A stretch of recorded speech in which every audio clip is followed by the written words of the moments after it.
તો મહુવા તાલુકાના તલગાજેડા ગામમાં સ્વામિનારાયણ સંપ્રદાયના સંતોના ભાષણને લઈને ગ્રામ લોકો વચ્ચે વિવાદની સ્થિતિ સર્જાઈ ગઈ છે।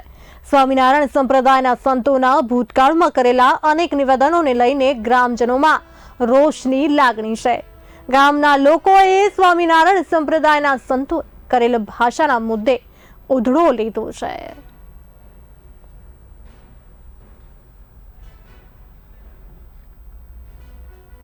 જે કઈ વાત આ 3-4 દિવસ પહેલાની ઘટના જે છે એ ઘટનાને લઈ અને ગામ લોકોની થોડા જાજી નારાજગી એટલા માટે છે કે આપણા શંકરાચાર્ય પછી કંઈ ના કંઈ આપણા જે સનાતન ધર્મના ગ્રંથો છે એમની સાથે કંઈ ને કંઈ છેડછાડ આ બાબતથી અમે ગામ લોકો કંઈનું કંઈ સાંભળતા એમના લેવાથી અમારા બધા જમાં નારાજગી હતી। એટલા માટે અમારે આ વિરોધ કરવાનું કારણ બન્યું છે અને ભવિષ્યમાં પણ અમે બધા જને એવું કહીએ છીએ કે આપ તમે તમારા સંપ્રદાયનું જે પણ કંઈ હાલે છે હકારો, અમને બિલકુલ કંઈ વાંધો નથી, પણ મૂળ જે આપણા દેવી દેવતાઓ છે, જે કંઈ મૂળ રામાયણ છે, ભગવદ્ ગીતા છે અથવા જે શાસ્ત્રો છે એમાં છેડછાડ ન કરો અને તમારું જે કંઈ હોય આવી તો અનેક વખત આપણે ઘટનાઓ મીડિયાના માધ્યમથી સાંભળતા આવ્યા છે કે 5-15 દિવસે કંઈનો કંઈ વિવાદ થતો હોય છે।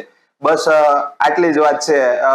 આપણે બધા જ સનાતન ધર્મની સાથે જોડાયેલા છે, હિન્દુ છીએ અને એ જ રહેવાના છે, પણ કોઈની સાથે કંઈ કોઈને ઉગ્ર થવું પડે, કોઈને કંઈ અમારી લેવાથી તમને દુઃખ પહોંચે, તમારી લેવાથી અમને દુઃખ પહોંચે, આવા કોઈ જ ભવિષ્યમાં આપણે કામ ન કરીએ તો સૌની માટે સારું છે। નકર આ જે કઈ વાત છે એ વધતી જવાની, આ વિવાદ છે એ વધતો જવાનો છે, આ વિવાદ કઈ ઘટવાનો નથી। જ્યાં સુધી આપણે કોઈ કઈ સમજશું જ નહીં ત્યાં સુધી આ બધું વધવાનું છે। એટલે આના માટે આપણે જ સમજૂતી કરવી પડે, આપણે જ પહેલ કરવી પડે। એટલે બધા જ ને હું વિનંતી પણ કરું છું કે કોઈ જ વ્યક્તિએ ગ્રંથો સાથે છેડછાડ ન કરવી જોઈએ, દેવી દેવતા સાથે છેડછાડ ન કરવી જોઈએ અને શંકરાચાર્યની જે વાત છે, આપણા 4 શંકરાચાર્યની વાત છે એમને પણ માનવી જોઈએ, જેથી કરીને ક્યારેય કોઈ જાતના નવા વિવાદો ન થાય। ભાઈ તલગાજેડા ગામનો વતની છો અને અમારું સંપૂર્ણ ગામ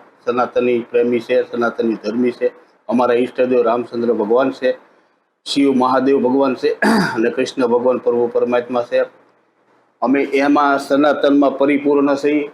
અમારે કોઈ ધર્મ હારે કે કોઈ વ્યક્તિગત કોઈ વ્યક્તિ હારે વાંધો નથી, પણ આ જે લોકો બહારના તત્વો આવી અને અમારા ગામમાં જે સનાતન ધર્મમાં આવી અને સીંડા પાડી જાય છે એનો અમને મોટો દુખાવો છે અને મોટી તકલીફ છે। આખા ગામને આ મોટો વાંધો છે, પણ અમે આજ લગીમાં એ લોકોને ક્યારેય નથી કીધું કે ભાઈ તમે આ શું કરી રહ્યા છો। જે 2 વર્ષ પહેલા 3 વર્ષ પહેલા એના બધા આવા ઇસ્યુ બન્યા હતા કે ભગવાનને આવી રીતનું કરી નાખે, આવી રીતનું કહી નાખે છે, એ લોકોને કોઈની પડી નથી। અને આ લોકોની એક જાતની તાનાશાહી છે સાહેબ કે આ એક જે તે સમયે આપણા ભારતમાં ઈસ્ટ ઇન્ડિયા નામની કંપની આવી હતી, એ કંપની પછીની જો કોઈ સ્થાપના થઈ હોય ને તો આ સંપ્રદાયની છે સાહેબ। તો આ લોકોને કોઈ એવું નથી, આ લોકો આને તો સાધુ કહેવાય એ વાજબી નથી। સાધુનો ધર્મ એક જ છે કે એ સમાજને જોડે છે સાહેબ, એનું જોડવાનું કામ છે। આ લોકોને તો સમાજને તોડો અને ધર્મને નામે ધંધો કરો। આ લોકોનો મેન ઇસ્યુ એ છે કે તમારા ક્યારે અમે ફાટા પડીએ અને ક્યારે તમે સનાતનમાંથી જુદા પડો અને ક્યારે અમારા સંપ્રદાયમાં આવો, પણ આ લોકોને અમે આવી રીતની સાખી નહીં લઈ। અમારું આખું ગામ સક્ષમ છે, અમારા તલગાજેડાની આજુબાજુના તમામ ગામ, પણ એ લોકો આવું દિશે છે કે આ લોકો આપણા સનાતન ઉપર એક જાતનું પ્રહાર કરી રહ્યા છે, પણ એ અમે ક્યારેય સહન નહીં કરીએ અને નહીં કરવા દઈએ। અમારો એકનો મુદ્દો નથી, આખા ગામનો મુદ્દો છે। એટલે આ લોકો સમજી જાય તો બધા માટે સારી વાત છે।